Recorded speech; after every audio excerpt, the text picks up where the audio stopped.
My name's Karen Rain, and I practiced ashtanga yoga from 1989 until 2001, and I studied in Mysore with Pattabhi Jois for a total of 2 years between 1994 and 1998, and during those 2 years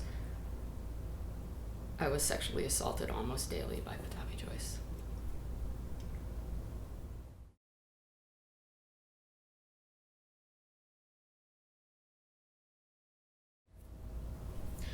My name is Matthew Remsky.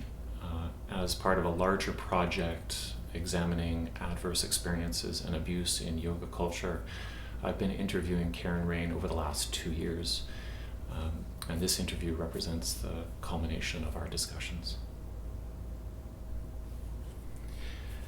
As a survivor of sexual assault, what do you need to feel safe in an interview in which you're speaking about it? I think that all survivors of sexual assault, and I like to use the word victim because it's a legal term and because it's been stigmatized. I also like survivor, but I want to reclaim the word victim as not something that is a stigma.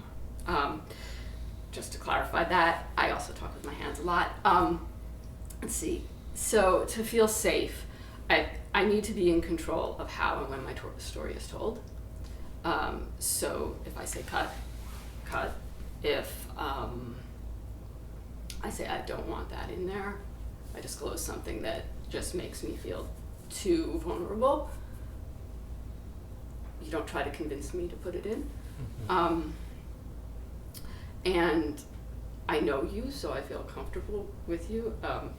When you first contacted me, I didn't trust you. I remember you calling, and I was like, I can't help you. You're not. You told me you were writing a book about yoga or something, and I was like, you're not going to be interested in what I have to say. And you were trying to reassure me that you were interested in whatever I had to say. And I was like, no one is interested in what I have to say. And then over time, I began to believe that you were actually interested in what I had to say. How did that happen? Because there was a number of conversations. We had that initial phone call where I literally called you out of the blue. Right. Yeah, and you were asking for Karen Haberman, and I changed my name to Karen Rain, and I was like, oh, who is this? Right. And I think I said, did you used to go by the name Karen Haberman? And there was a long pause. I was like, yeah. Right. Did you used to do a lot of yoga? I said. I was like, unfortunately. Yeah. I think in that conversation we had agreed that you would send to me a write-up about, including the proposal for your book and what it was about, and then I would decide whether or not I wanted to speak with you. I think that's kind of how it went. And then, the disclosure of what happened to me was very slow. I talked about what I saw. I talked about, in terms of seeing Pattabhi Jois, and I think I was still using at that point touching women inappropriately or giving sexually inappropriate adjustments. I think I was still using those euphemisms because that's what the community was using. I didn't discuss what was done to me, or I said something briefly, yeah, it happened to me, but that's basically where I went.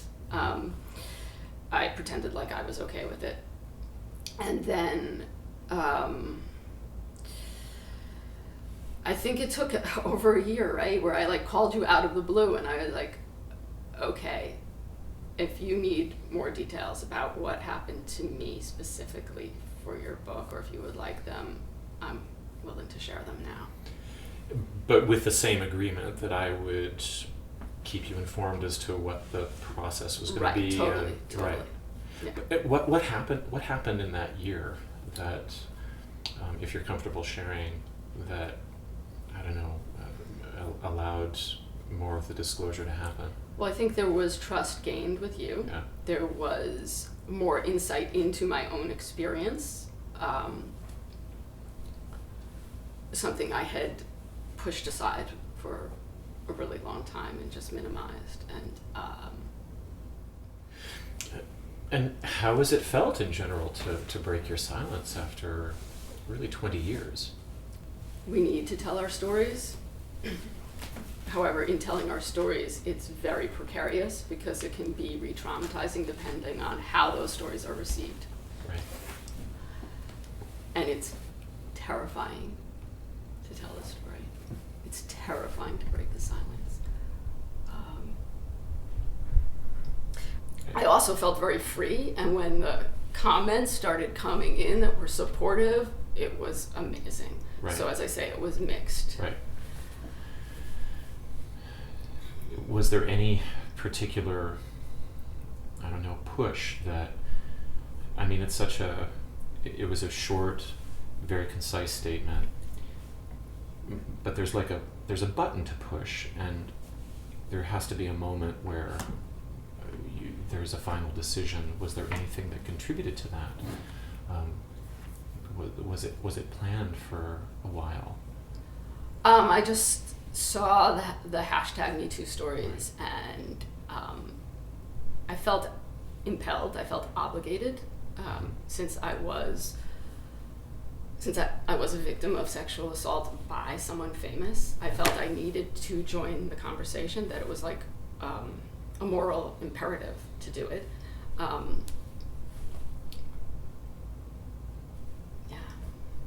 Like, now's the time. I remember you asking me, are you sure you want to connect the name Karen Rain with the name Karen Haberman? Right, And right. I was like, now's the time. You know, if I don't do it now, when do I do it? Right. And just to clarify, there was a name change as part of, for you, as part of a moving away from that entire experience. Yeah, it was part of it, definitely. Right. Definitely, yeah. Yeah, and you know, strangely, it was by chance that I was able to find you. I mean, you were Karen Haberman in a video, and another writer, you know, had some indication that you had changed your name, but really, you hadn't been in touch with anybody Mm-hmm. from that world Yeah. for many years. Yeah. And then you're on stage in front of it, back in the midst of a community that you actively left for, you know, Mm-hmm. Yeah. very clear reasons. Yeah. So since coming out, since disclosing, there's been a lot of support, Mm-hmm. and there's also been like a raft of very common, old, worn, you know, unhelpful comments and challenges to your disclosure. Yeah. And I've made a list, Mm-hmm. and maybe we can go through some of those and just put them to bed. Mm-hmm.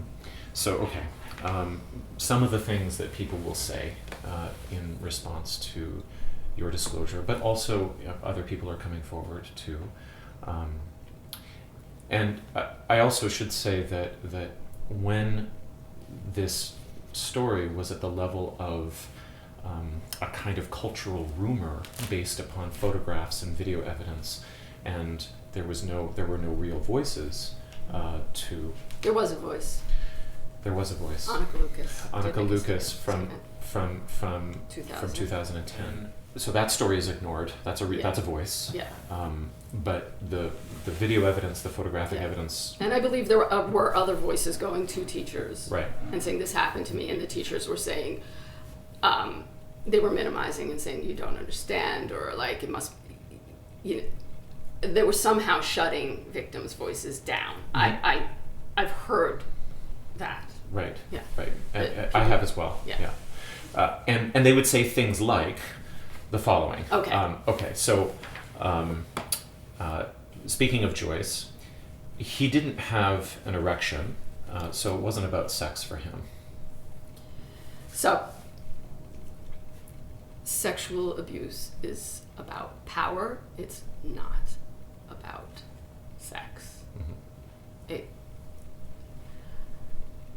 I mean, I don't know what more I could say there. It's just simply not about sex. Right. Okay. Next one. Similarly, I heard that Joyce adjusted men and women in the same way. So it wasn't necessarily sexual.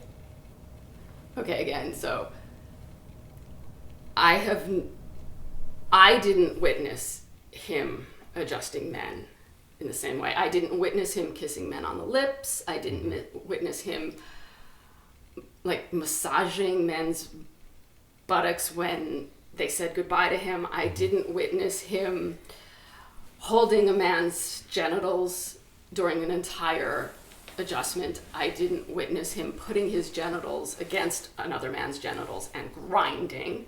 I didn't see any of that. Mm-hmm. If he did that to men, that's assault. And again, it's not about sex, it's about power. It wasn't so bad because it was in public. Again, it's about power. So actually the fact that he could do it in public is like, it underscores his power, the extent of his power. If he had to do it in private, if he could only get away with it in private, it means he has less power. He had so much power that he could do this in front of hundreds of people sometimes. I heard there were hundreds of people at his classes in the United States or on tour. Right. So this is an incredible power trip. Okay. You're using the word assault, but I don't like that word. I don't think that word is appropriate. Okay. So Google it.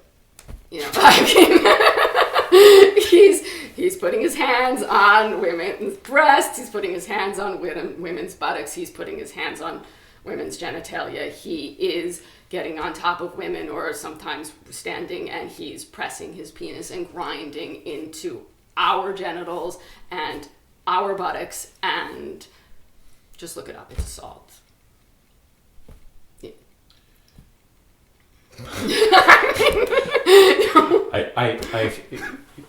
We'll go on, but I don't like repeating these things. You don't like asking the questions. Yeah, I mean, okay. It has to put you into a persona that you don't have. Also, I want to say, like, that's why the videos were removed so many times. Right. It shows assault. Right. There's no question about it. That's assault. Right. All right. It doesn't make sense that you kept coming back. Why didn't you resist or say something? You must have wanted that treatment on some level. There was cognitive dissonance. I loved ashtanga so much and was so like dedicated to it. I thought I had found like my ticket to freedom. And I thought, and part of that narrative of ashtanga being my ticket to freedom was that Pattabhi Jois was this guru, enlightened being. And so when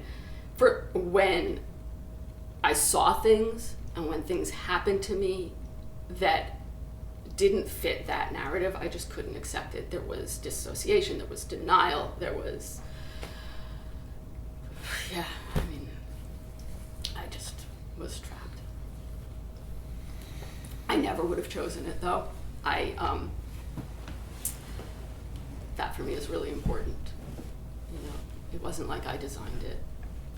Life would have been much better for me had that not happened.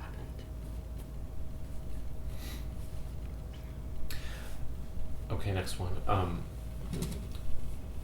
Joyce was such a heart-exploding teacher for so many people. That really must not be forgotten. Okay, so I see this as kind of like they're saying Pattabhi Jois is sort of like a Che Guevara figure who some people say that because of who he was and these great things he did, it really doesn't matter what atrocities he committed. Like, it just doesn't matter. So that's one side of that. And then another side of that is kind of like, I feel a minimization of sexual abuse and assault and spiritual abuse, because we've got to admit that he was doing that too. In the position of a guru, it was also spiritual abuse. They're saying that these are not really that big a deal. And to that, like, they're really lucky that they have lived such a charmed life that they don't know what all those things, the damage that sexual assault and sexual abuse and spiritual abuse can cause. He had a healing touch and healing hands. Okay, so why did he hurt me? This also, there was one woman in Mysore when I was there who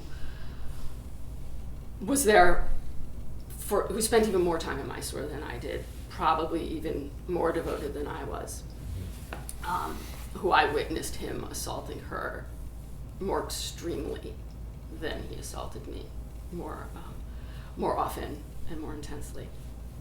I saw him playing with her nipples in some of the assaults. I recently found out that she died of breast cancer before she turned 46.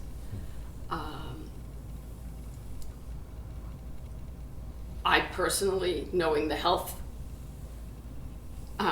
issues that I've had, believe that there's a correlation, but even if there's not a correlation, how can someone say that they were healing her?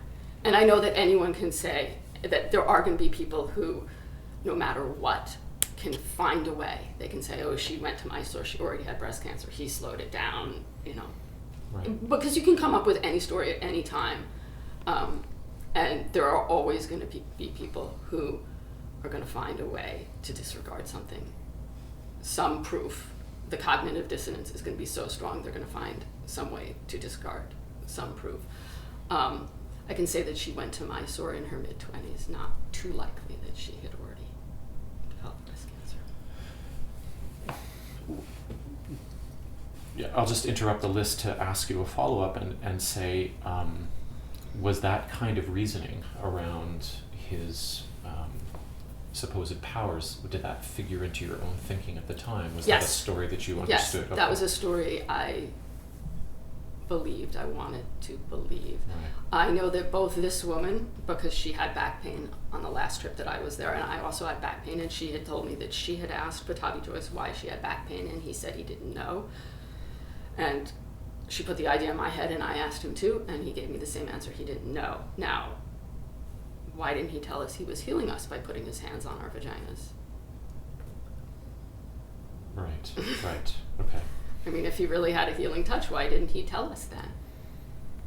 And why didn't he know why we were in pain?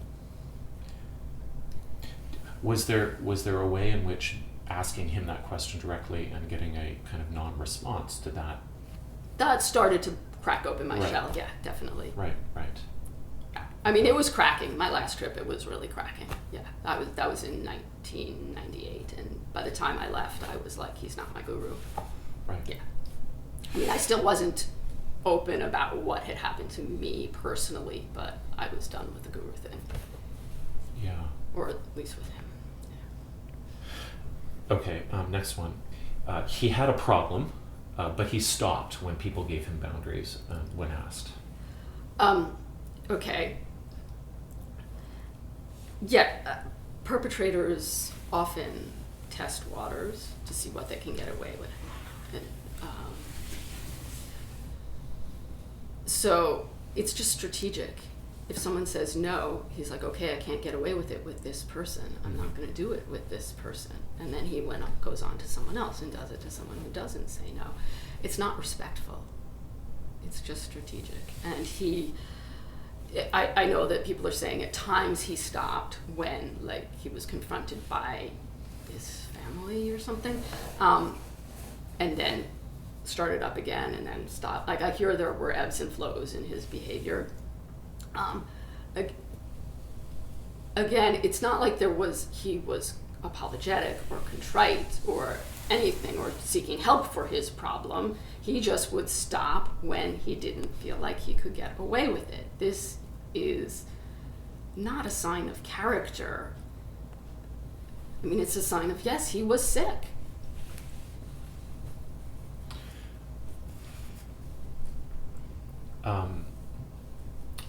He didn't know what he was doing. Okay, so I can say I think he knew what he was doing. If he didn't know what he was doing, people are projecting all this greatness onto a person who didn't know that touching a woman's breasts, touching a woman's vagina, massaging her buttocks, kissing her on the lips, putting his penis against her genitals and grinding, or against her buttocks and grinding, he didn't know that that was wrong? Like, we're projecting guru status, or people are projecting guru status on this? This is the emotional maturity of a toddler. But I don't know how they fit that argument into their image of him. Right. And it's just like It does feel like with each of these positions, there whole other bits of evidence have to be shut out or split off. Right. You'd have to split off the other story about him to say that he didn't know what he was doing. Right. Okay, now the next one then is interesting, is a little bit more complex, because it kind of goes like this. He was only human. He wasn't perfect.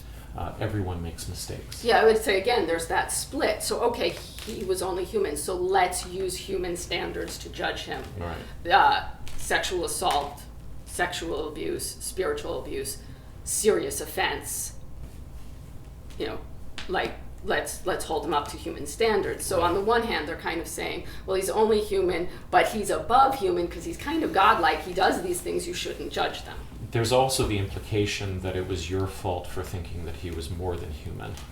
Oh. While at the same time, he is kind of more than human, or he should be excused because of his humanness. It's a strange... Yeah, so still, okay, so even if, say, I've admitted to the cognitive dissonance where I did try to believe in his healing powers, and I did want to believe in that he was like this guru of this incredible system that I had found.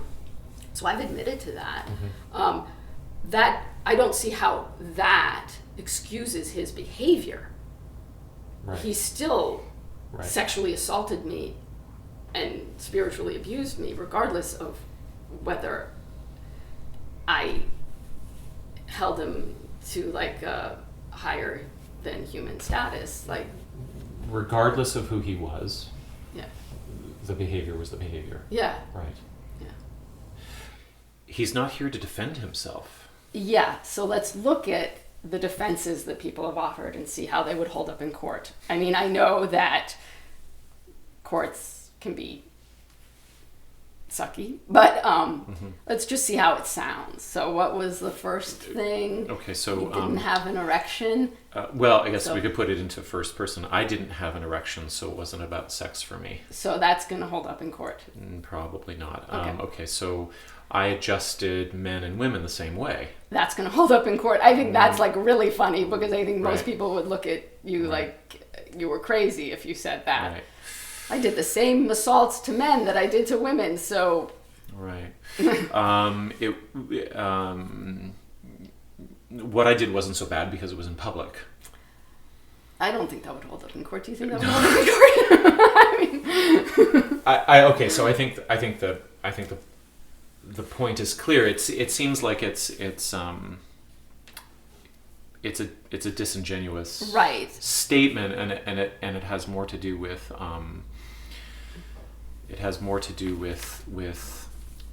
feeling as though a particular image is being attacked, and it's a statement of helplessness, right? Mm-hmm. Because if you look at the rest, none of them hold up in court either.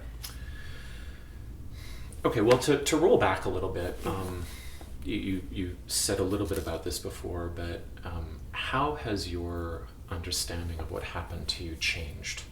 Yeah. So, as I said, like, I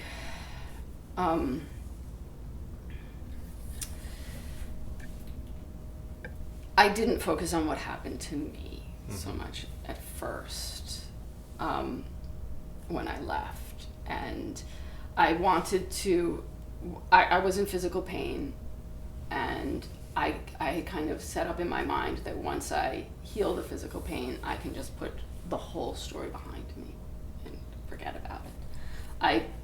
But I didn't completely address the sexual abuse. So, like, even just now, like, my shift of using of the vocabulary I use, that, like, when I first started talking about it, or even I disclosed to some people, said, yes, he touched me inappropriately, you know, in like 1998, and after, occasionally I said that. The people I'm in touch with now who I said that to were like, you know, I got a sense that something happened, but you were kind of like, you didn't want to talk about it, which I think is pretty standard behavior for victims of abuse, to minimize ourselves, what happened. So that has changed. And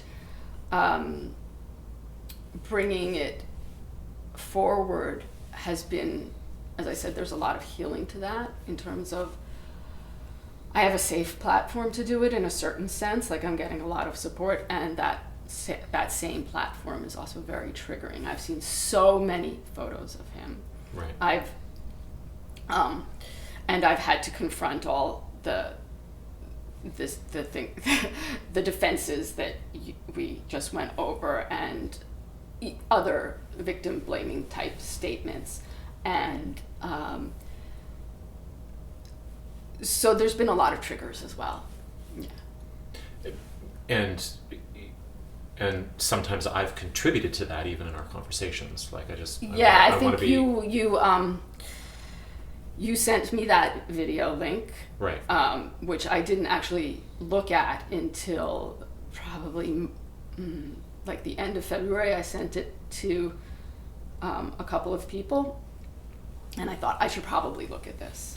You sent it to them to vet for you, to give a summary? No, I sent it to them to have the information. Okay. And I hadn't ever looked at it. I will never watch it again. Right. But I was actually kind of shocked by it, because it showed him placing his genitals against women's genitals, and I thought my disclosure had been a revelation, because I kept hearing all this talk about the Mulabandha assault or Mulabandha assist. Right. And so I just thought that was what everyone was familiar with, and no one even knew that he did things like what he did to me. And then there was this whole video of him doing it to a bunch of women. Right. I was like, wow, talk about denial. Right. But I sent you the video a long time ago, and I didn't look at it. But I sent it to you, and I didn't. Did I? I don't even think you put trigger warning. I Right. don't know. Right. And you sent me, and when people were writing statements, and Right. there were photographs in the statements, I was like, I think at one point I was like, yeah. You know, Matthew, I can't read that. It's got a picture of him. Right. And so it just did not occur to me. I mean, not being a victim of sexual assault, it's so obvious to me now, like, but it literally didn't occur to me that the photograph is a danger. It's. I feel really bad for actually the Harvey Weinstein victims as well, because right. his photograph is everywhere. And I listened to a podcast with an interview with 3 of his victims, and like one of them said she had also disassociated and kind of forgotten what had happened to a certain degree, and went and saw the English patient, and on the way home from that she threw up in a taxi. And so I think it's just something that people aren't really aware right. of. And that's she's seeing the film and maybe just his name in And the the trailer. association with him Right, was right. enough of a trigger to like bring about that somatic response. Right. And so when you make requests generally to the Ashtanga yoga community, look at what you're doing with this photograph, look at what you're doing with the epithet Guruji or with Shri, you're having to break through an attitude towards that image and that epithet that is devotional, is people associate with love, it's so strange to have the circumstance in which the experience of the assault victim is ignored, but it's ignored because it seems to be inconceivable. Yeah, I think it's also something we don't realize. Like, I want to say that this is not the only issue I'm concerned with, right. And that my values do go on to other things as well. I listen to a podcast in Spanish, and I donate a little bit of money every month to that podcast, and the person who does the podcast was like, I'm going to make stickers for the patrons of this podcast, and it's actually about books. He does like book reviews each week in Spanish, and he decided to make stickers of H.P. Lovecraft, who is racist, and I messaged him and said, like, I don't think that's okay, for people to be right. publicly displaying stickers of someone who is racist. Right. He agreed with me, but so it's a value that I'm not only applying to my own situation. Right. Is what I want to say. Right. So you, when you were at the height of your practice career, and your involvement with Ashtanga yoga, you were like known as an elite practitioner. You were known for superhuman. Wait, yeah. because there was something I remember that I wanted to say to your last question. Right. That okay. How has my understanding what happened to me changed? I realized how much I was groomed as well. Oh, okay. Yeah. So, like, because the way trauma is remembered is like it's not necessarily a cohesive story. Like, I can't remember all of it all at once. Right. It's you remember pieces, and it doesn't all come back at once. And so that's also what's been happening since I've gotten involved in this, is I'm remembering more. And I remember when I was studying with him in Encinitas before I had gone to Mysore, I was waiting for the bathroom, and he was using the bathroom, and I was alone waiting for him. He came out of the bathroom, saw me, laughed and smiled, and kissed me on the mouth, and it totally out of the blue. And I remember my feeling of discomfort and at the same time of being special. This is classic grooming. And what happened in Mysore too was incremental. I remember it developing incrementally what he would do with me. Like, I can get away with this, or maybe I can get away with more, maybe I can get away with more. Yeah. So, and as you describe more, as you're saying, you're remembering more. Yeah. Right.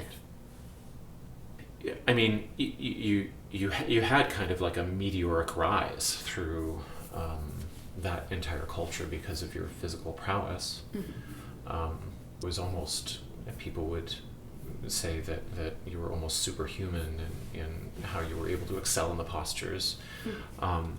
And so I wanted to ask you, how do you think you were able to accomplish all of that under such stress? I actually think in part it was the stress that helped me accomplish all that. My body was so charged with adrenaline and cortisol. It was like I could do things like, lift up a car or whatever. I mean, I couldn't do that, but I could. Right. I think I was able to perform at a certain level because of the adrenaline and cortisol, because of the fear that I felt. Yeah. It's such a chilling thought. Yeah. It's an addictive cycle too. I mean, I think there was a withdrawal when I left Ashtanga and Mysore, that I wasn't getting that adrenaline, cortisol, or whatever high. Right. And I went through withdrawal. I mean, the actual experience that set that off sucked. But it created an addiction for that kind of high. And there was definitely, it was hard to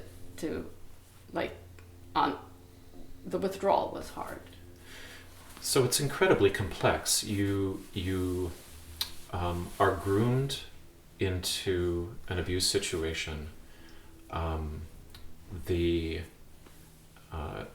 There's dissociation. It's not clear to you. It's very difficult for you to admit what's happening as it's happening. Mm-hmm. But it also feels terrorizing in a way, and it gives rise to an adrenalized cortisol. A sense of incredible strength, yeah. A sense of incredible strength. And so it's almost as if the ability to perform the postures was it a way of getting away from him, or getting away from that contact or that humiliation?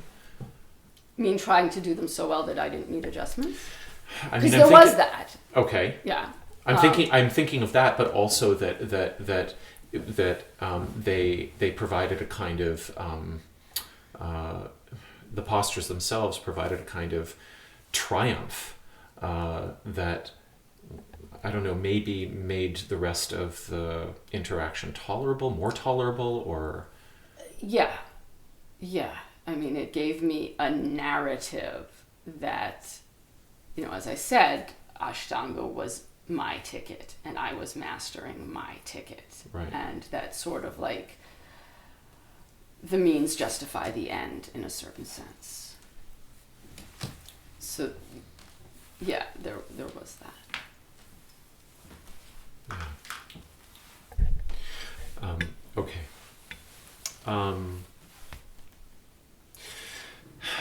Another question related to the kind of defenses that we ran through, but a little bit more subtle, is this question that comes up around whether people are predisposed to being involved in these situations. Whether or not you brought anything in your personal psychology to Mysore that made you more vulnerable to the situation. Mm-hmm. Is there a way for you or for anyone to speak to questions like that usefully without buying into victim blaming? Right. Yeah. Yes, I think so. I think what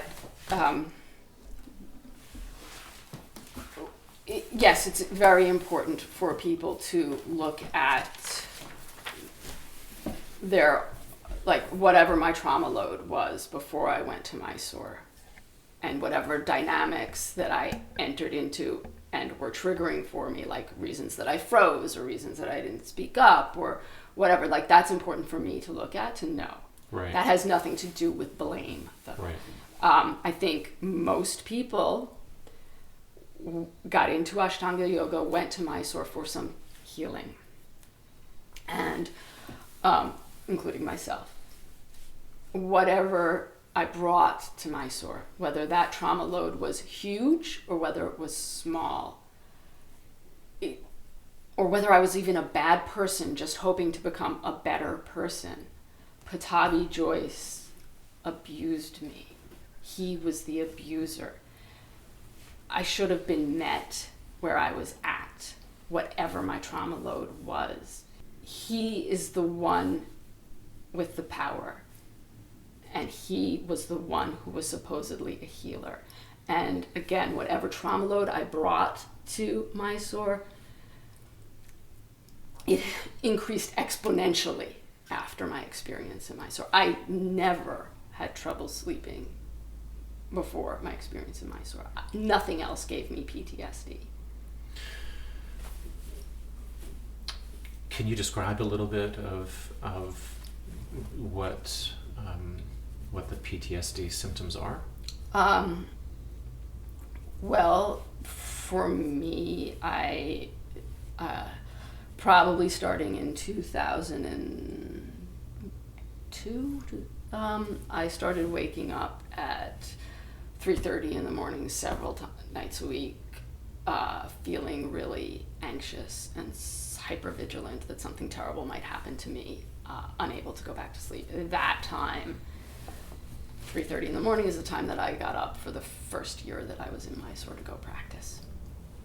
I think other symptoms of the PTSD have been like somaticized trauma, where I've suffered from chronic fatigue for about 17 years. I've suffered from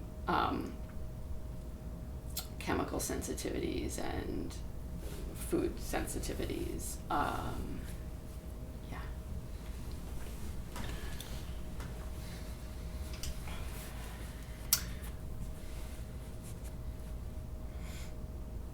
Is there anything more that you'd like to say about how life unfolded after leaving Ashtanga Yoga in 2001? Well, I think I thought I had found my like raison d'être, and that was taken from me. Or is it raison d'être? I don't know. But that was taken from me. So I really floundered for a long time, having many various jobs, all part-time. Right.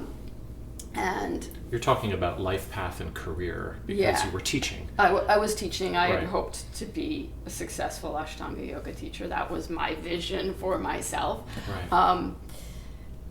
I couldn't do it, and then so there were a lot of things. Like initially I had thought, okay, I won't teach Ashtanga, but I will find something healing within yoga and I will teach that. But I wasn't able to relate to yoga in a healthy way. Like it just didn't. It was just too triggering. I had to move on to other movement systems. And so there was that just like reclaiming my body, feeling my body, finding ways to like,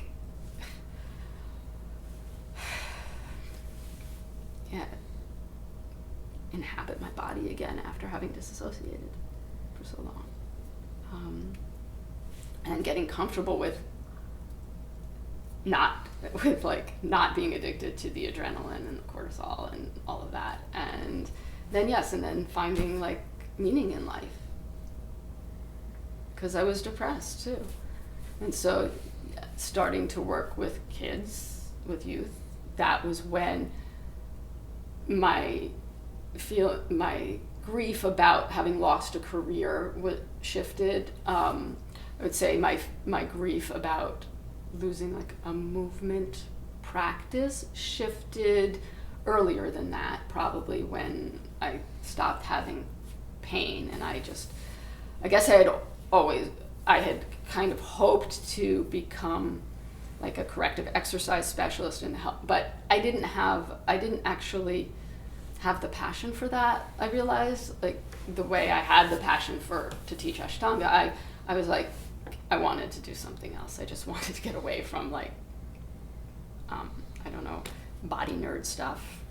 I was just happy not to be in pain and, just wanted to just enjoy my body and movement. But I get the sense that because dance and a number of movement practices and like contact improv and things like that have been really useful to you, that's a different type of embodied exploration than definitely. both ashtanga, but also like corrective exercise Yeah. where you're trying to figure Yeah. out specifically what to Yeah, do. yeah, right. yeah. Like I used to be able Right. to tell people which lumbar vertebrae were problematic for me. I don't remember now Right. because they're not problematic for me Right. anymore, and I don't really. So I like went in to study what happened to my body Right. that brought me pain, and now I actually kind of forget. Besides that, it was hypermobility in certain joints. Right. You say, you describe the arc of reclaiming your body and inhabiting your body again after this extended period of dissociation. There's this very strange paradox that people would have looked at you at the time and would have associated the postures you were able to perform with a kind of freedom or a kind of with the opposite of what you were feeling. And I'm sure that must have been very confusing in terms of giving it up as well, that if you weren't going to do those postures, that somehow you were going to lose social capital or... Yeah. But I did leave the community, so Right. I made the choice to leave that social capital completely anyway. But yeah, painful. You've openly acknowledged that in your own teaching of Ashtanga Yoga, that you, through the process of adjusting, that you probably injured people. Can you say a little bit more about that, or about other feelings you have about the... I was complicit. Okay. And so I feel like there's two parts. Like, to say I'm complicit, I really need to just say I'm complicit. Not like I'm complicit, but I was a victim. I was complicit. All right. And I encouraged people to go to Mysore. I denied what I saw.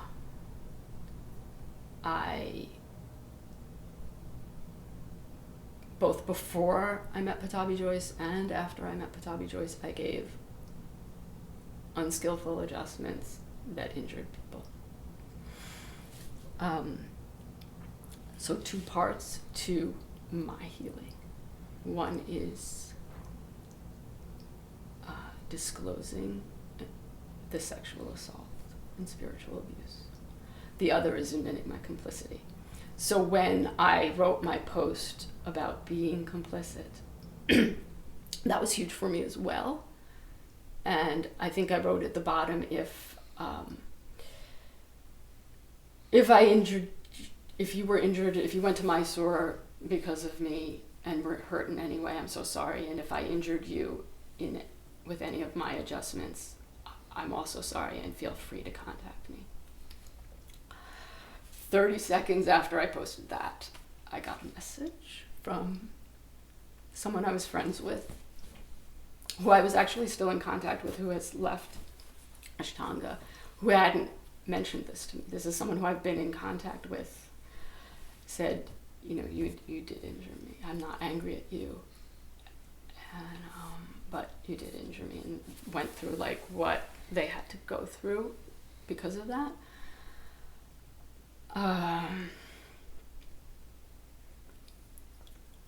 I'm so sorry to anyone I injured. That's all I can say. I'm just so sorry. I wish I could go back and do things differently. And like, if it would be healing to anyone to contact me and tell me, I'll listen. I have no excuse, and I just wish I could go back and do things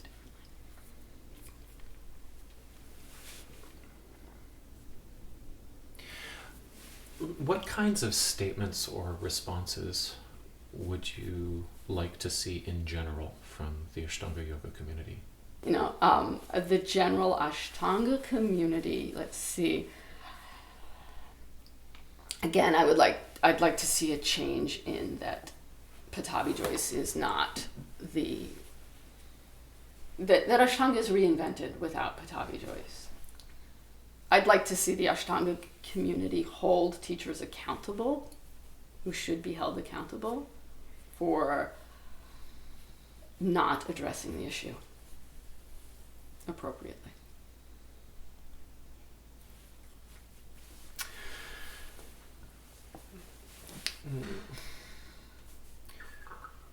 well, you're in you're in a rare position. You're not the only person who has disclosed what happened to you. But you've taken a leadership role in a call for transparency through your disclosure. And you're relatively alone. You're not the only one, but you're relatively alone in doing this. How does that feel?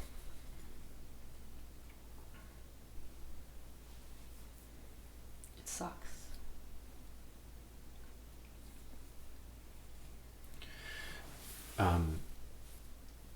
Do you ever feel like stopping?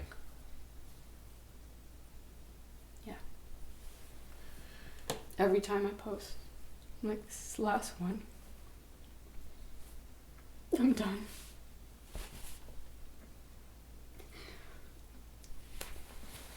And then someone sends me a message or something saying, like, what I've said has really helped them. I'm like, oh my God, I'm not done. or someone else writes something that's just so, like, that I just can't not respond to, that's so triggering and so, like, victim blaming that I can't not respond to it.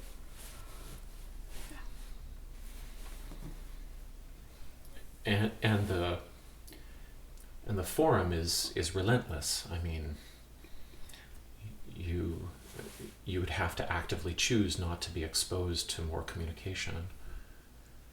Yeah, and I may. You might do that. May. Right. I don't know. Like, I have to decide when when my message is enough, like when I've like said all I can say, that I don't have anything left really to say.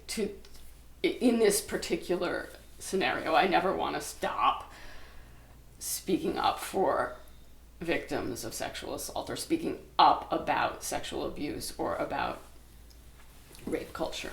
Like, but the forum of Facebook and the community of ashtanga, at some point, I hope to be done with that. I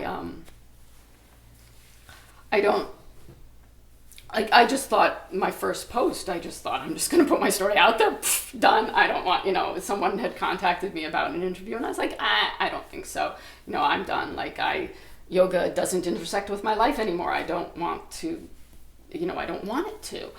And then Mary Taylor made her statement. I was like, I can't just leave that there without saying anything. And then all these other people started making statements and I can't leave those things there without saying anything. And then people started also telling me that what I was saying was really important.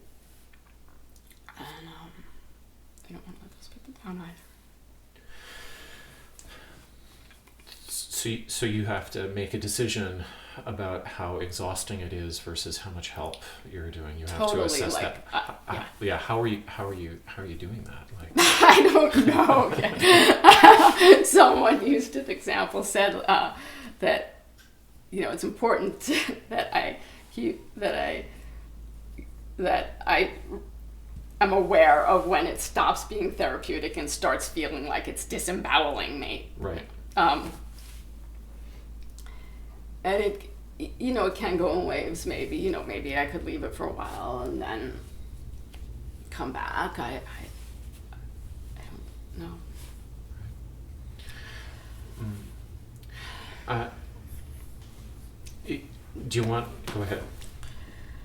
I guess I want to get kind of like, as I said, every post, every statement I make, I think, okay, like, this is like, there is a message I want to get across.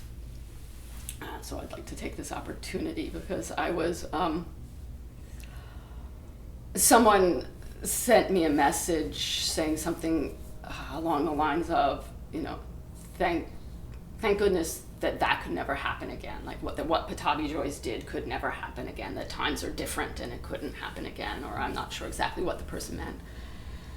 And I just want to say how dangerous I think that attitude is. And that was the attitude then, that whenever we start to think that it can't happen here or it can't happen now, that's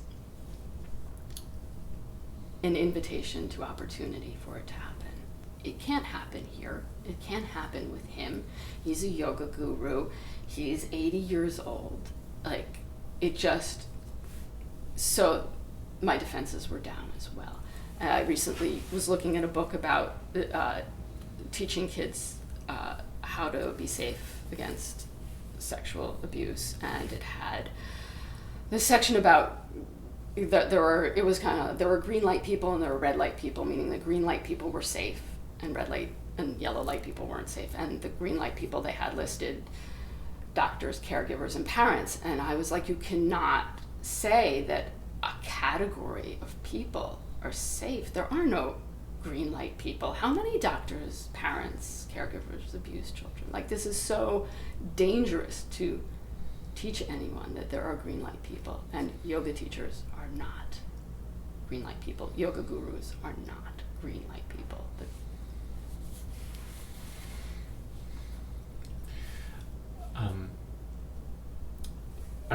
I was thinking to first thank you for 2 years of just an incredible opportunity to learn and understand things from you, and to also suggest that we end with talking about something really happy. Yeah, good idea. So you said, I'm coming to Toronto to see some old friends. We made plans to meet.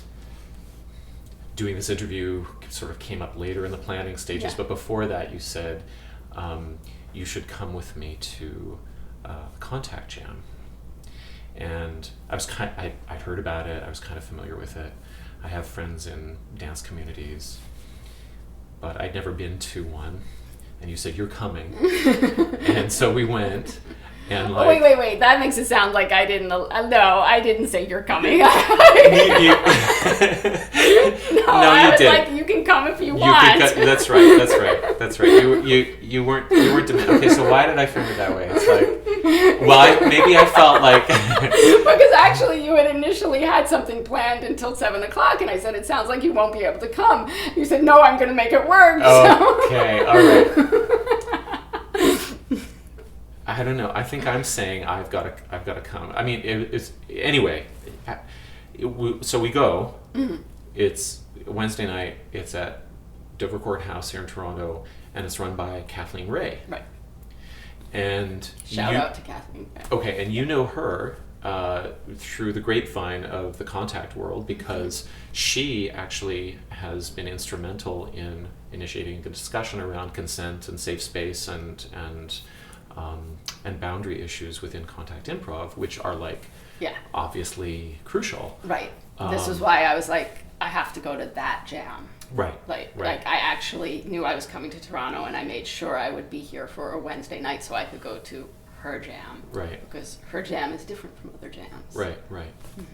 So I'll just describe what happened. Yeah. Right. So really good at describing. All right. So I'm. So I've never been to this thing, and she says at the beginning, okay, if you're new to this, please come outside and I'll give a little talk, and we'll I'll help you familiarize yourself and orient yourself. So you and I are both new, and we were sitting there together with 3 other people who've never been there before, and Kathleen gives this 10-minute, highly structured, lucid, concise, description of what is this space. What can you do in it? What are our boundaries? Who will help you? Who will support you? What to do if you feel strange? What are your exit, strategies? We don't explore dances with sexual contact Right. in this jam. Right. And that does happen in other places, Right. but it's not happening It's here. not It's not happening here. Right. She also said that Consent is not assumed. right, consent is not assumed. She also said that in this practice, a lot of emotions come up, and feelings will come to the surface, and we know that that if those feelings are eroticized or sexualized in some way, that we're just not exploring that here. Right. And but we don't want to shame any of that either. Anyway, it was You just don't follow it. you just don't follow it. Yeah. And anyway, it's like I just couldn't believe that you and I were sitting there outside of a room about to go do like some sort of embodied practice, and we're getting a 15-minute, 10-minute little mini lecture and seminar on consent when Right. we've been talking for 2 years about a culture in which consent has been implied, Also assumed, yes. has been assumed, and in which the structure has been like a dominance hierarchy, and she's basically doing the opposite, and she's doing it openly, and you and I are sitting there, and Right, it was kind of like a complete circle. right, and I realized, oh, because you'd spoken about how healing this had been for you, and I finally got it, and then we could go in, and then you said, so are you gonna dance? I said, well, I'm gonna wait for somebody to ask because I'm a little bit shy, and she said, okay, well, do you want to dance? And then so we started. Yeah, and we danced. yeah, like I'm still trying to Like, process that. Don't Like give me your weight though, because you're like Right. twice as much as I weigh. Right, I said I'm not leaning on you. Well, you can push against me. I remember I was Right, like, I right. like being pushed against, but don't like give me too much weight. Right. But like I was we talked for 2 years about this other environment, and I don't know, I could understand something of what the contact jam in a consensual environment actually meant for you. Yeah, which I want to say that contact is not like contact also has its issues problems, around its right. problems around assumed consent. That's why I was like, I'm going to Kathleen's jam. Yeah, I really want to check this out. Right. Yeah, definitely. So you end up in being able to participate in a culture in which all of the things that were taken away from you, in some way through dialogue and equality, can in moments be restored. Right. And there's definitely, in contact improv, there is listen to your body. I mean, that's, listen. Right. And that wasn't in Ashtanga. You went, so you've found a space in which you're actually invited to not dissociate. Right. Ever. Right. Yeah. When I first went to Mysore, I was innocent. I was hopeful, and I was trusting, and I trusted in this like concept that surrendering to the guru and surrendering to what were called adjustments represented some kind of spiritual fortitude. So that was also part of that narrative that created the cognitive dissonance and that kept me there.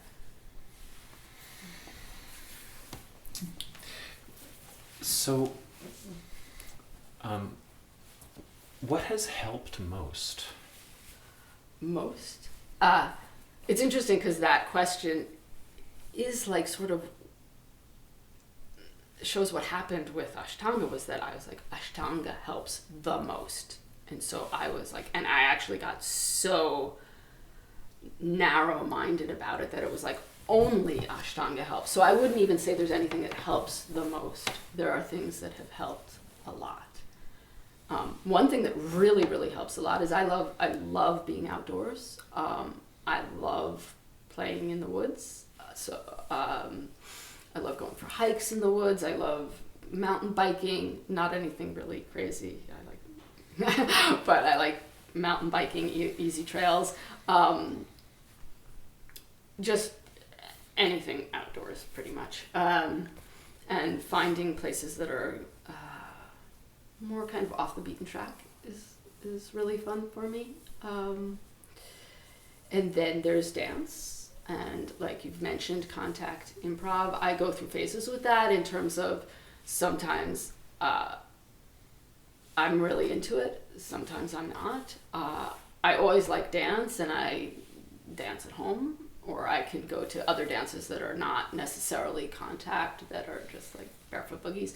I also like to do kind of contemplative movement or contemplative dance, which is just whatever I feel like doing, whatever my body needs at that moment.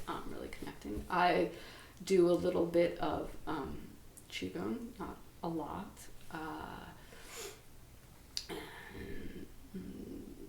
That's a daily practice. And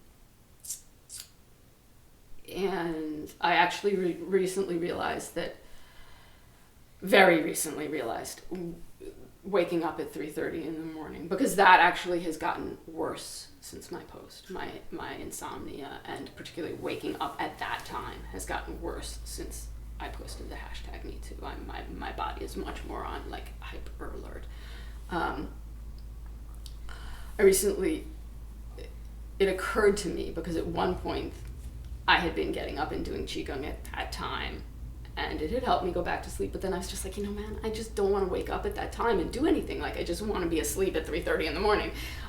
So I kind of stopped doing it, and but then I realized maybe I do need to do something at that time. Maybe I really do need to reclaim that time for myself, that I'm safe,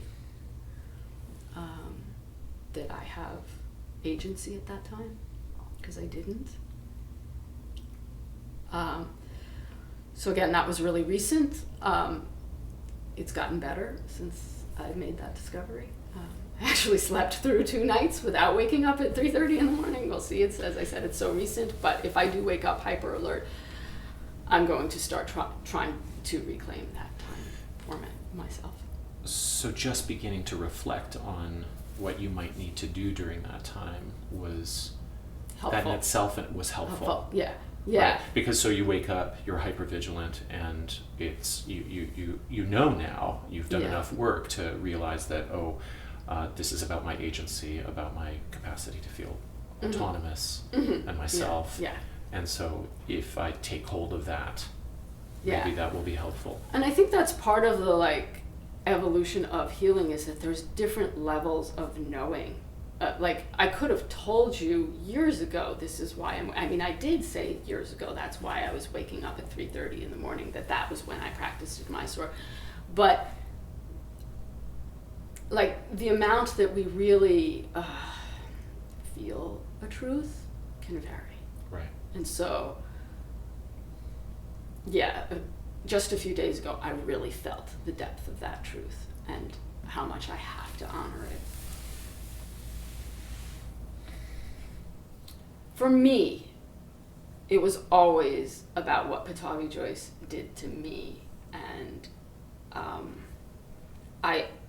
I didn't confront the community. I was disillusioned with the community, but my anger wasn't towards the community. And still, I don't blame the community. They didn't abuse me. I don't think anyone, or very few people in the community, only real other sex offenders, would have chosen for Pattabhi Jois to behave the way he did. But breaking the silence, I'm facing this. I'm experiencing really great stuff. I'm experiencing support and love and all of that, and that's wonderful. I'm also experiencing the backlash that I avoided by just leaving the community and changing my name, and without fanfare. So that's very painful too. And to realize the level of complicity when people are not going, wow, I need to step up and address this. They're still being complicit. Yeah. So that sucks. Yeah. I wanted to skip that part. Just walk away. Right. Not have to experience the backlash or there's a certain, I think I wrote in a post, there's a certain strength and resilience that I feel in having spoken about this, and even spoken about how much it's hurt me, even though like the hurting me was what I really didn't want to admit. I never wanted to admit how much it hurt me.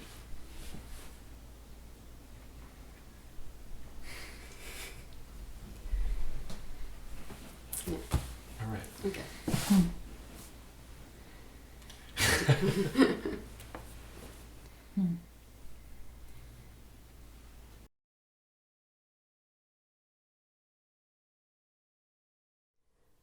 Several lessons and messages I hope to impart from my experience of being sexually, spiritually, and institutionally abused for 2 years are as follows.